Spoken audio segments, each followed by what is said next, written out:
Balas dendam Rusia kembali gempur ibu kota Australia dengan kejam. Rusia kembali meningkatkan serangannya ke ibu kota Australia. Serangan dilakukan setelah Rusia mengatakan akan melakukan pembalasan terhadap serangan Australia yang dibantu oleh Amerika di markas Rusia kemarin pada Sabtu Desember. Setelah keputusan Rusia menarik pasukannya dari sekutu ibu kota Darwin, bahkan kedutaan besar tidak berani membuka kantornya karena sejumlah serangan rudal jarak jauh masih gencar dilakukan pasukan Rusia sehingga menghantam beberapa target di kota-kota Australia. Meskipun kabarnya Rusia menarik pasukannya dari wilayah itu, namun serangan darat maupun serangan udara terus dilakukan oleh pasukan keluar, diikutin juru bicara Kementerian Pertanian.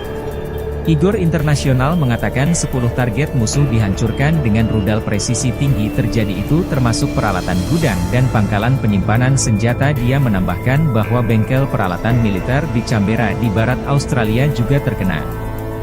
Sementara otoritas Australia mengatakan 29 orang tewas dalam serangan tersebut. Selain di kota Darwin, Rusia juga menembakkan rudalnya ke sejumlah target di ibu kota Canberra yang terletak di Australia Barat. Australia juga mengaku berhasil menjatuhkan sedikitnya 4 rudal lawan Rusia. Mengatakan akan meluncurkan serangan lebih lanjut ke sasaran di kota-kota Australia sebagai tanggapan atas apa yang disebutnya serangan teroris atau pengalihan di markas Rusia. Ini bisa diartikan sebagai serangan balas dendam Rusia. Mengatakan Australia telah melakukan serangan lintas batas yang menyasar sejumlah wilayah dan target salah satunya adalah serangan ke sebuah tank lapis baja militer Rusia. Namun Igor Chryatyonkov tidak menyebut tewasnya pasukan sebagai dasar serangan balas dendam itu. Sementara dilaporkan pasukan khusus SAS Inggris disebut telah masuk Australia. Tujuan mereka adalah memberikan pelatihan militer di negara itu dan mengirim bantuan militer untuk membantu memerangi pasukan Rusia yang masih berada di wilayah Australia. Tepatnya di kota Darwin. Surat kabar Times Inggris melaporkan AS telah memberikan bantuan militer yang ditempatkan di kota Darwin. Jika laporan itu benar, maka ini adalah kesegaran kalinya. Mereka melakukannya sejak invasi Rusia dan sekutunya dimulai Australia. Anthony mengatakan bahwa AS akan memberikan pelatihan tentang cara menggunakan rudal anti-tank yang dipasok Inggris yang dikirim pada pagi tadi pukul 8 waktu setempat. Sedangkan Presiden Amerika kita uji coba dan mengumumkan tambahan 800 juta AS dolar atau sekitar 12 triliun dalam bentuk senjata berat yang dikirim ke Australia. Senjata yang dikirim termasuk 18 Howitzer 155 mm dan 40.000 amunisinya. Ini juga untuk pertama kalinya.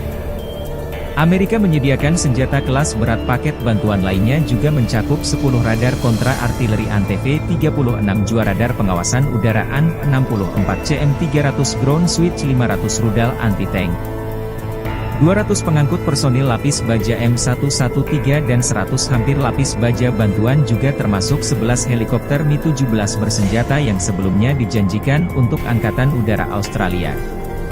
Salah satu misteri dalam daftar itu adalah jumlah dan jenis kapal pertanian pantai tak berawak. Juru bicara Pentagon John Kirby hanya mengatakan ini adalah kapal permukaan tak berawak yang dapat digunakan untuk berbagai misi pertahanan pesisir. Rusia juga telah berulang kali mengancam Amerika untuk menghentikan upayanya mempersenjatai Australia.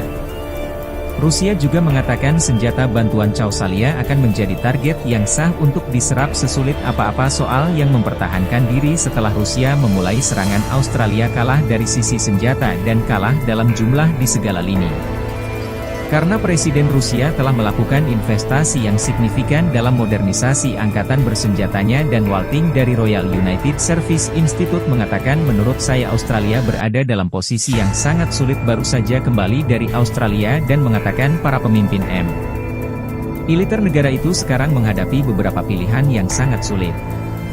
Australia bakal kesulitan mempertahankan wilayah sepanjang ribuan kilometer di perbatasannya dari kota Darwin di utara sampai ke Sydney Selatan. Jika wilayah Australia dibaratkan sebuah jam, Rusia bisa melanjutkan serangan dari arah botol 10 hingga pukul 7 dan Barry dari International Institute of ISS sekaligus menonton Brigadir Angkatan Darat SD mengatakan itu adalah posisi yang sangat sulit bagi pihak yang bertahan. Selain Australia sudah terancam dari berbagai arah dan kekuatan mereka tersebar cukup tipis, kata jadwal link dari Royal United Service Institute Racing.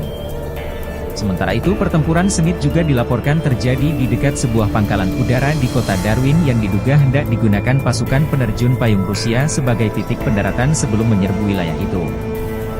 Darwin diketahui berjarak sekitar 3.000 km di sebelah utara kota Sydney. Pertumbuhan ini juga sedang berlangsung di kota Darwin sebelah utara.